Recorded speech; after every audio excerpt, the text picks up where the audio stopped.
Good morning అండి. నేను doctor K Rajasekhar Reddy, doctor K Rajasekhar Reddy laparoscopy hospital, Chitra layout, LB Nagar.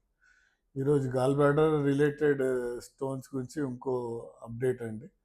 Gall bladder stones తీయకపోతే వచ్చే complications గురించి మీకు చెప్తాను. ఫస్ట్ కాంప్లికేషన్ అక్యూట్ కోలిసిస్టైటిస్ అండి. పేషెంట్కి పెయిన్, ఫీవర్, వామిటింగ్స్ వస్తాయి. దీంట్లో గాల్ బ్లాడర్ బాగా ఉబ్బుతుంది, కడుపు నొప్పి వస్తుంది కాబట్టి ఎమర్జెన్సీగా సర్జరీ చేయాల్సి వస్తుంది. నెంబర్ 2 ఎంపైమా గాల్ బ్లాడర్ అంటాం. దాంట్లో గాల్ బ్లాడర్లో పసు జమ అవుతుందండి.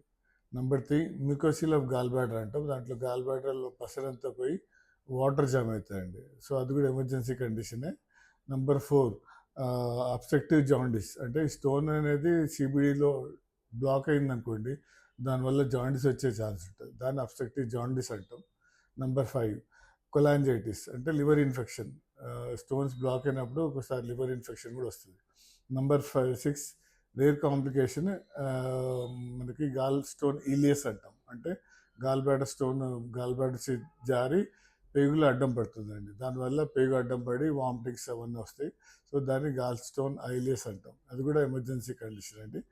లాస్ట్ బట్ లీస్ట్ కాంప్లికేషన్, రేర్గా వచ్చే కాంప్లికేషన్ గాల్ బ్లాడర్ కార్సినోమా. అంటే పెద్ద స్టోన్స్ 4 సెంటీమీటర్ స్టోన్స్ ఎప్పుడన్నా చాలా రోజులు ఉన్నాయనుకోండి, రేర్ ఛాన్స్ ఆఫ్ క్యాన్సర్స్ అయ్యే ఛాన్స్ ఉంటుంది.